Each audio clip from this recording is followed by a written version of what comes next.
دشمن در بیاد. دشمن شناسی و دشمن ستیزی. در باب دشمن شناسی اول باید بفهمیم که اصلا دشمن ما کیه، نقشه های این دشمن چیه، بعد در صدد مقابله با دشمن در بیاد. قرآن نقشه های دشمن رو چند بیان می‌کند و این برای امروز ما بسیار بسیار مهمه، خیلی مهمه. ببین عزیزان، دشمن اولین کاری که انجام میده که رقیب رو از سر راه برداره تهدیده. یادتون بودید؟ یعنی یه تشک میزنه، یه تهدید میکنه.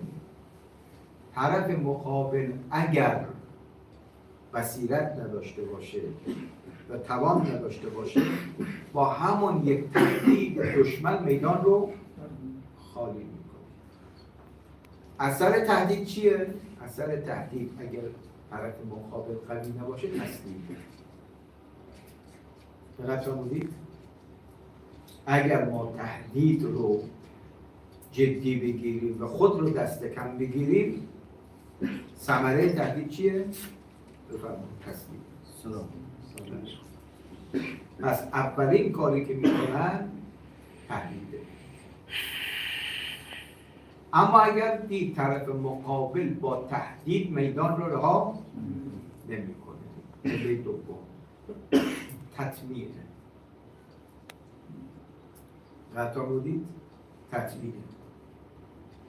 یه وعده هایی بهش میدن تا او رو بیارن به سمت خودشون. به پیغمبر اکرم همین وعده ها رو میدادن. رفتن خدمت جناب ابوطالب، گفتم به این برادرزادتون بگید اگه دست به این کارها میزنه، مال میخواد مال بهش میدیم، زن میخواد زیباترین زن خودش رو بهش میدیم، چی میخواد بهش میدیم. این مرحله چیه؟ تطمیعه. یعنی با وعده وعیدها میخوان جبهه حق رو از مسیر خودشون بردارن. پیغمبر در برابر تهدید ایستاد، در برابر تطمیع هم ایستاد. اون جمله معروف بود، والله، به الله قسم بود، به عموش گفت برو برها بگو اگر خورشید را روی شانه راست من و ماه را روی شانه چپم قرار بدن، یعنی شرق و غرب عالم رو به من بدن، من دست از هدف خودم بر نمیدارم. این هم که مرحله چندم؟ دوم. پس اول تهدید نشد، بفهمید تطمیع. مرحله سوم. مرحله سوم تحریمه. به حتی بودید؟ مرحله سوم تحریم. یعنی همه نوع امکانات رو به روی شما به اون جبهه حق میبرن که اگر طرف نتونه مدیریت کنه تحریم رو، باز میشه تسلیم. پیغمبر 3 سال کجا بود؟ شعر ابی طالب. همه نوع تحریم رو بر علیه پیغمبر و جبهه اسلام انجام داد. دقیقا بودید؟ حتی داریم که پیغمبر صلوات الله و سلام علیه و برخی اصحاب پایوان یه سنگ به شکم میبستن که مقدار گرسنگیشون کمتر بشه. این هم تحریم. حالا این تحریم بفهمید تحریم اقتصادی میشه، تحریم سیاسی میشه و مسائل تحریم علمی میشه. اینجا ما چیکار باید بکنیم؟ در برابر تحریم اینجا باید استقامت داشته باشه. دقت کردید؟ استقامت داشته باشه که دشمن از این فرصت هم استفاده نکنید. تحریم هم اگر موفق نشد، عزیزان، قرآن میگه مرحله 4 تفرقه هست. تفرقه بین افراد جبهه حق، اختلاف افکنی. دقت کردید که قرآن میگه ولا تنازعوا و تفشلوا ریحکم. آی مسلمان، اگر دشمن داره تفرقه میندازه، شما فریب به تفرقه اونها رو نخورید و هم به نزاع برنخیزید که در سایه نزاع اون عظمت و قدرت شما فرو میریزه. گاهی اوقات میان تفرقه شیعه و سنی را میندازن، گاهی اوقات میان تفرقه نژادی قومی بله را میندازن، قوم عرب قوم عجم. پیغمبر اکرم در برابر این ترفند دشمن هم فرمود که همه مسلمان ها، همه انسان ها مثل دانه های شانه با هم مساوی هستند. هیچ کس بر دیگری برتری ندارد.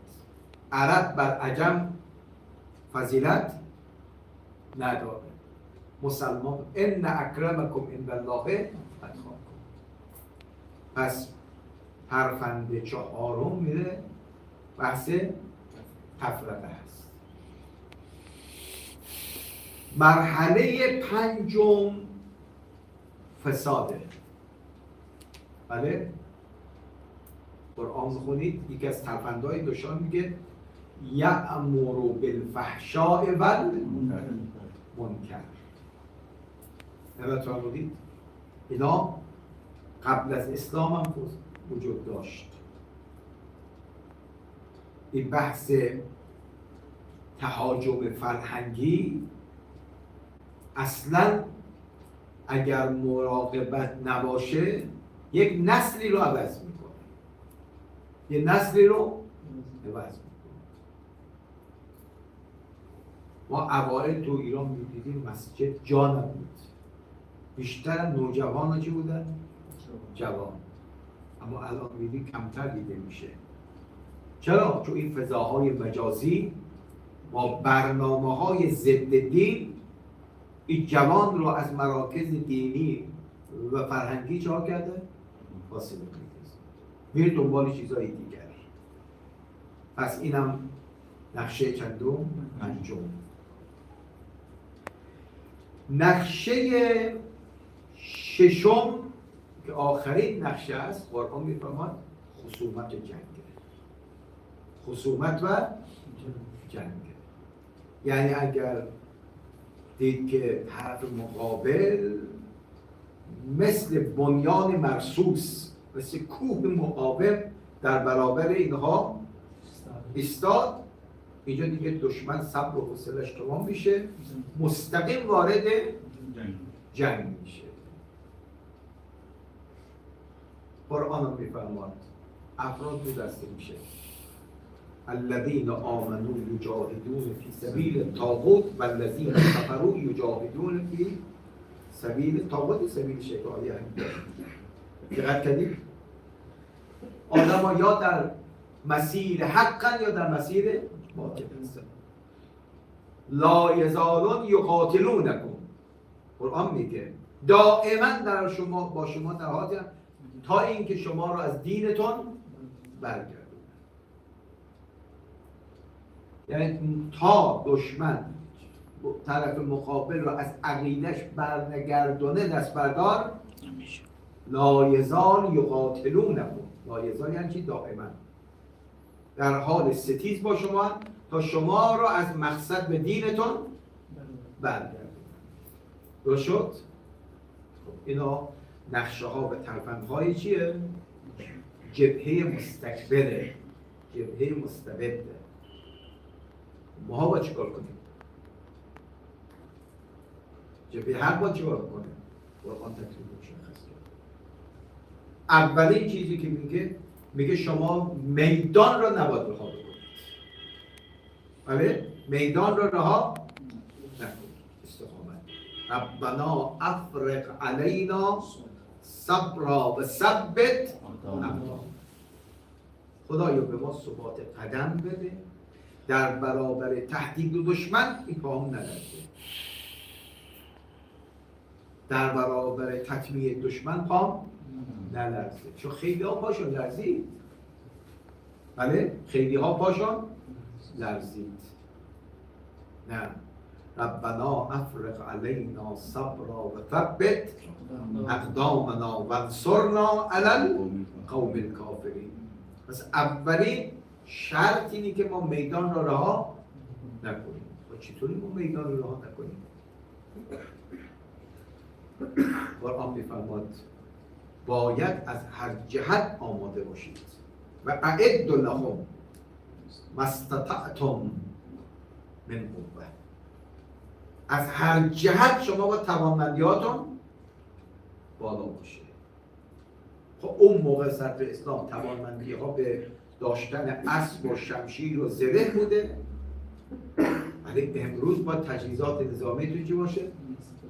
به روز باشه که دشمن نتونه بر شما سلطه پیدا کنه. از نظر اقتصادی سومین شرطه، چون در روایت داریم که اگر فقر از دری وارد بشه دین از در دیگر خارج میشه. این واقعیته. یعنی کشور فقیر همیشه محتاج دیگرانه، اما اگر رو پای خودش بایسته، بله، تو اولیات زندگی محتاج به دیگران نباشه، میگه من به همین اولیاتی که تا محتاج دیگران نباشم. 3. در حوزه سیاست هم باید بصیر باشید، فریبتون ندهن. خلاص هر آدم میگذارن با وعده و ایدها میان، یک مرتبه متوجه میشید که کار از کار گذشته. درست شد؟ 4 که از همه مهمتره حفظ اقتدار رهبریه. حفظ اقتدار رهبری به اطاعت از رهبری. چرا؟ چون ستون خیمه نظام اسلام کیه؟ رهبریه. اطیعوا الله و اطیعوا الرسول و اولی الامر اطاعت باید بشه. بیچونه. چرا؟ دقت آمدید؟ شما اگر بهترین تجهیزات داشته باشید، اقتصادتون هم خوب باشه، سیاستتون خوب باشه، اما رهبری قوی نباشه، باز اون جامعه به انحطاط میره. رهبری خیلی مهمه. رهبری بیدار. و آخرین نکته را قرآن میفرماید حضور مردم در صحنه است. حضور مردم در صحنه است. چرا؟ چون شما که قوی‌ترین رهبر داشته باشید اما مردم در صحنه نباشند، باز اون اقتدار رهبری کفایت نمی‌کنه. نمونه‌اش حضرت علی سلام الله 25 سال امیرالمومنین خانشین شد. چرا؟ چون مردم تو صحنه نبودن. پس عرضم بیروزی شد که در این موقعیت حساس عزیزان، هم آدم باید استکبار و دشمن رو بشناسه، هم راه مقابله با دشمن رو هم بدونه. دقت فرمودید؟ دشمن شناسی و دشمن ستیزی. هم دشمن رو بشناس، هم با دشمن مقابله بکن. در برابر دشمن تسلیم واقعا نباید بشید. بعد در پایان قرآن یه وعده خوش میده، اطمینان به ما به جبهه حق. میگه ان کید الشیطان کان ضعیفا. ان کید الشیطان کان ضعیفا. نقشه دشمن که سرسخت‌ترین دشمنان شیطان باشه، کید و برنامه‌اش ضعیفه. دقت کردید؟ و اگه شما با برنامه جلو برید، کم فئت قلیله غلبت فئة کثیره. هیچ وقت از کم بودن عدتون نترسید. اگه با اون شرایطی که با صلابت باشید، بصیرت داشته باشید، میدان رو خالی نکنید، گوش به فرمان رهبر باشید. قرآن میشه کم فئت قلیله، جبهه حق همیشه کمه، اما این کم مقاوم غلبه پیدا میکند بر جمعیت کثیره. از شما این سوال میکنم، در جنگ احزاب، همون جنگ خندق، چرا میگه جنگ احزاب؟ سوره هم داریم، سوره احزاب، یعنی دشمنان اسلام هر چه بودن جمع شدن، از یهود و نفاق و شرک و کفر و هرچی، همه متحد شدن. پیغمبر فرمود الیوم برز بله حق کله الی الباطل، امروز تمام باطل و تمام حق مقابل هم برآوردی که میکنن. جبهه مشرکین در جنگ احزاب 10,000 نفر بودن، اما لشکر اسلام 3,000 نفر بودن. بله؟ از شما سوال میکنم کی پیروز شد؟ مسلمان پیروز شدن. دقت فرمودید؟ ضربت علی یوم الخندق افضل من عبادت الصالحین. یک شیرمردی مثل علی بن ابی طالب باشه، گوش به فرمان پیغمبرم باشه، به اذن ولی هم وارد میدان بشه، قطعا لطف خدا همراهش و پیروزی هم میشه. و وقتی هم اون سرکرده کفر رو به زمین زد، بقیه مثل روباه فرار کردن. دقت فرمودید؟ ببین قرآن به جبهه اسلامی بعدی قشنگی میده، اهدل حسنیین. اهدل میگه شما در میدان باشید، نتیجه یا کشته شدنه یا پیروزیه. اگه پیروز شدید که فبا، اگه کشته هم بشید شهید در راه چی هستید؟ خدای تعالی. شما که ضرر نکردید.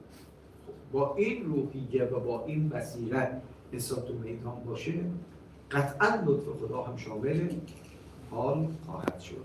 لذا این روزها سعی بکنیم هم بصیرت ابصاری خودمون رو زیاد بکنیم،